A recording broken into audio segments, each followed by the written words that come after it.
जय श्री राम मित्रों, जैसा कि आप देख पा रहे हैं, आज हमारे यहाँ एक संत का आगमन हुआ है।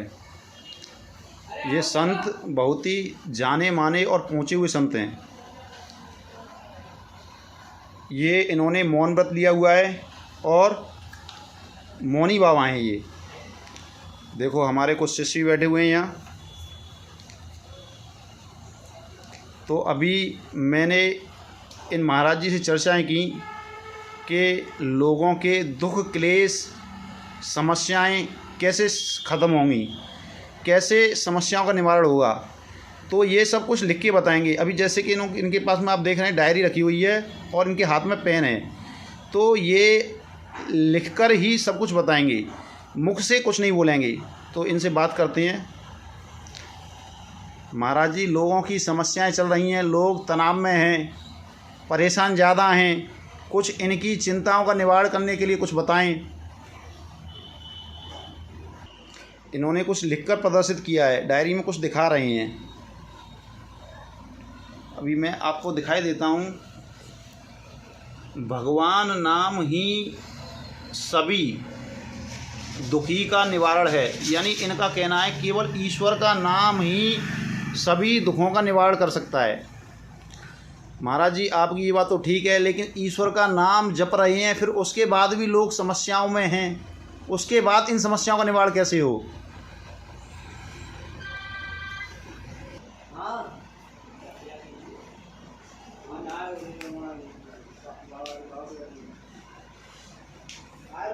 अभी आप देख रहे हैं महाराज जी निरंतर लिखने में लगे हुए हैं और इनके पास में अपना सामान साथ लेकर चलते हैं।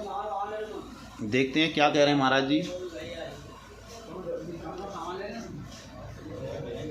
ये बात झूठी नहीं है, दुखी सुख देता है। देखो, इनका कहना है कि दुख के बाद ही सुख आते हैं। उत्तम विचार। देखिए, तो महाराज जी ने बताया कि व्यक्ति पर दुख आना स्वाभाविक है, लेकिन उन दुखों के बाद एक शुभ की घड़ी भी आती है, यानी सुख की घड़ी आती है। और भी देखो, महाराज जी कुछ लिखकर बता रहे हैं।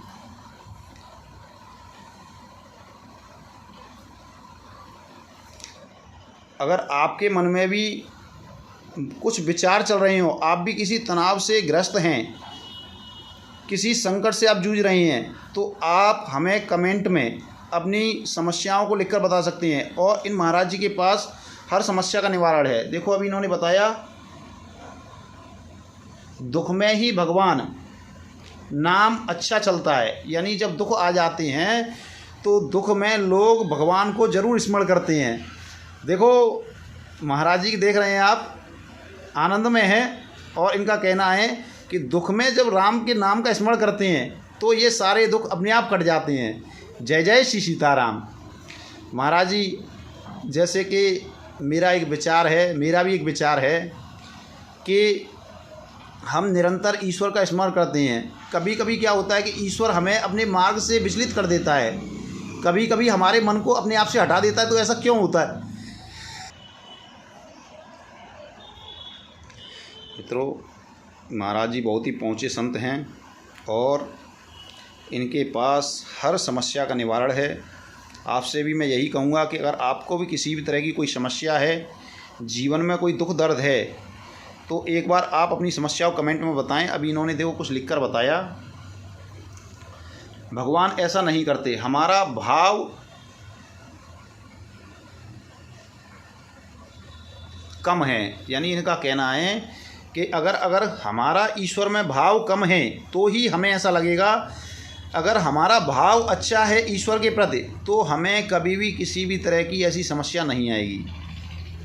बहुत ही देखो, महाराज जी की विचार पहुँचे हुए महाराज हैं, तो इन्होंने बहुत ही अच्छी बातें बताई हैं कि हमारा जो ईश्वर में मन है, ध्यान है, वो अटूट होना चाहिए, कम नहीं होना चाहिए।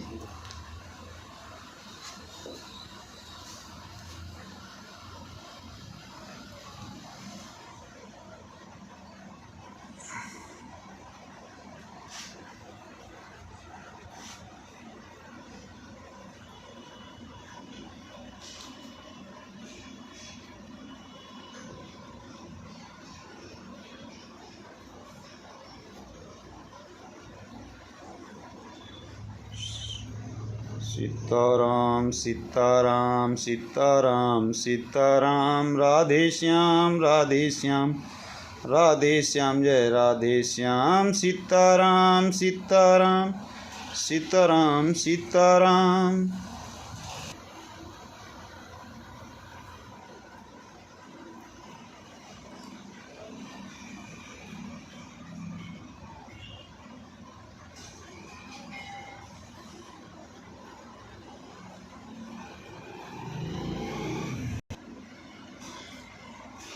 देखो इन्होंने कुछ लिखकर बताया, मैं पढ़ाता हूँ आपको।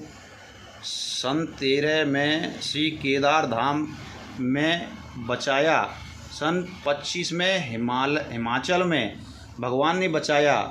मैं अभी हिमाचल से आ रहा हूँ। 12 साल में मणि महेश और श्री केदार धाम यात्रा चलती है।